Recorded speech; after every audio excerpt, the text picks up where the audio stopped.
Fallout from that $400 million payment to Iran, the same time, of course, that American hostages were being released by Iran. High-level Justice Department officials actually expressed concerns over the timing of that payment, but the White House refusing, and then they refused to say this has been a ransom payment. But it's failing to answer whether or not the hostages would have been released without the payment. The former Senator Joe Lieberman on the White House ignoring these major concerns. And I don't know if you had a chance to see Josh Earnest in the press conference yesterday. He really struggled and never did answer. Yeah. And I think they actually make this a lot worse. Listen, it's up to them to come and admit whether or not it was. Right. But it's too much of a coincidence for anyone to think this wasn't a ransom payment. Yeah, I agree. They got a tough case to make, and sometimes you just have to acknowledge the case you're trying to make is too tough to make because it's not accurate, and so explain what you did.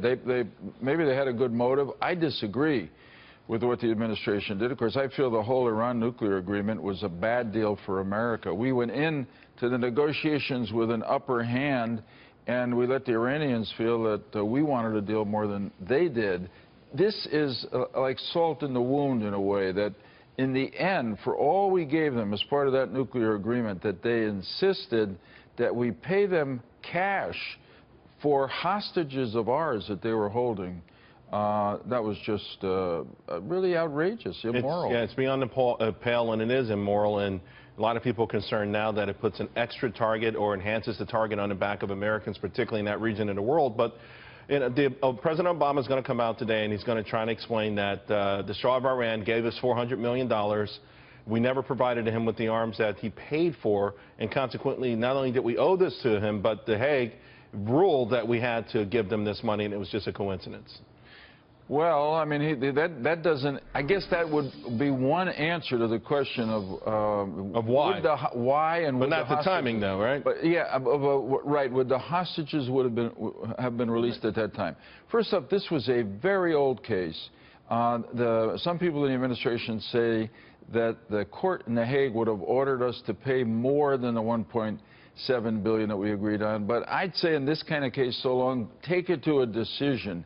And definitely, when this was not a settlement of a court case or responding to a court order where the U.S. government writes out a check to have this money, an end run around our own sanctions laws, because it was in euros and Swiss currency, be delivered at the very same time the hostages are released. It all seems to speak for itself, and therefore I hope the president will be asked an answer.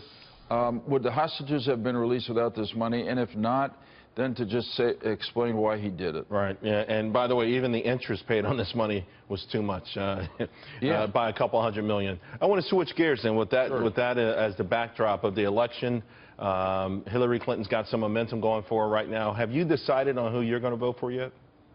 I haven't. I've been spending a lot of time at a group called No Labels. John Huntsman and I, former Republican governor of Utah, really trying to do something that may seem naive or idealistic, but to sort of build the groundwork of people in both parties who, after the war is over, the war that is this campaign, will be prepared to try to build a peace that will enable our government to get something done for the American people. I may get involved as time goes on. I'm one of those people, and there are a lot of us, I think, who can't feel quite comfortable either way yet. And you know, that's Senator, a lot of independence. To that point, Pew just put out a piece, and it shows where people who are going for one particular candidate, the animosity toward ex-friends or people who aren't going for that same candidate, I mean, we're at a level where if you're not with my guy, I hate you.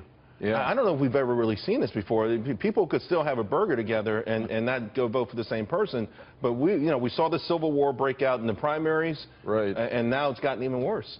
Yeah, I agree. I hadn't seen that poll, but I'm not surprised by it, because beginning at the top with elected officials, I can see it in Congress in all my years there. It used to be that members of both parties or different parties would disagree, and then they'd go out and have dinner or have a drink together. You know, they separated. They still respected each other. We're all Americans, etc. It's getting to be like family feud, but more than a family feud. Yeah. It's getting to be like civil war, and that eats away at our society. We need to wake up before it's too late, before a catastrophe, including a terrorist attack, forces us to come together. Senator Lieberman, thank you very much. Really appreciate it. Thank you, Charles.